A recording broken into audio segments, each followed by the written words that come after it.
ketika kita istighfar itu masih butuh istighfar yang lain. Nah dalam kebaikan juga gitu. Ketika kita baik jadi orang soleh, ternyata bawaan kita ingin dihormati. Dulu sebelum kita soleh itu ya kalau di majelis di belakang nggak tersinggung, nggak diperlakukan khusus, nggak tersinggung. Tapi setelah kita soleh, setelah kita kiai, setelah kita dosen, setelah kita rektor, kalau nggak duduk di depan tuh kayak nggak diregani. Itu ya termasuk mental-mental yang kurang baik kalau dalam ilmu tasawuf. Justru setelah kita terpelajar, malah permintaannya aneh-aneh. Padahal agama ini hanya mengajarkan wa ma umiru illa liya'budu wa mukhlishina lahuddin. Agama ini hanya mengajarkan kalau ingin jadi orang soleh yang ikhlas. Kalau ingin jadi dosen, ya dosen yang ikhlas. Kalau ingin jadi guru, ya guru yang ikhlas. Karena biaya ndak ikhlas itu mahal sekali. Dan kalau sudah mahal sekali ini negara bisa jebol, sistem sosial bisa jebol. Jadi ini hal-hal yang khas kiai, karena kalau yang kajian kampus saya yakin Pak Rektor, Pak Wakil Rektor dan Pak Ketua Yayasan lebih tahu, anak-anak mahasiswa lebih tahu. Saya kalau ngaji di kampus memang kan cerita khas pesantren, karena justru ini saling melengkapi. Saya tidak berubah basi bicara ilmu khas mereka karena mereka lebih tahu. Kalau dalam bahasa Rasulullah SAW, antum a'lamu bi umuri dunyakum. Kamu lebih tahu tentang urusan yang kamu geluti. Tapi kalau urusan akhirat, urusan agama mungkin karena kita yang menekuni itu mungkin kita lebih tahu. Nah, di antara ilmu yang saya utarakan hari ini, sore ini, bahwa orang soleh sendiri itu sebetulnya nanti masih ditanya sama Allah tadi. Kenapa kamu nyembah saya? Karena ingin masuk surga. Kenapa kamu nyembah saya? Takut neraka. Lalu kamu tidak hormat saya, kata Allah. Ketika saya tidak bikin surga, tidak bikin neraka.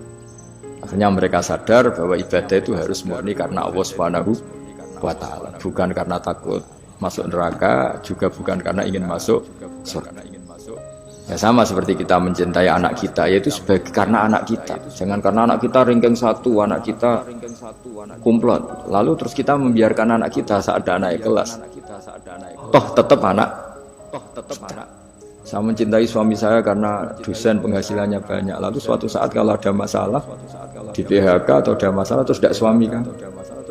Makanya di sini agama itu sangat menyarankan kesejatian. Jadi dia suami kita, dia anak kita, apapun kondisinya.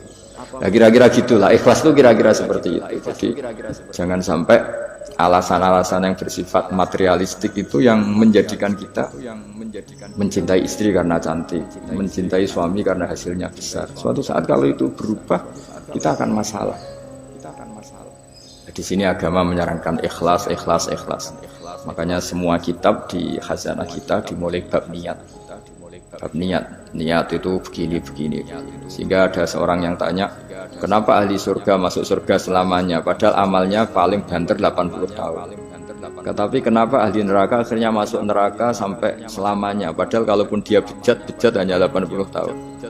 Itu dijawab oleh ulama-ulama. Orang mukmin itu berkomitmen akan iman andikan hidupnya selama-lamanya, sehingga dibalas dengan masuk surga selama-lamanya.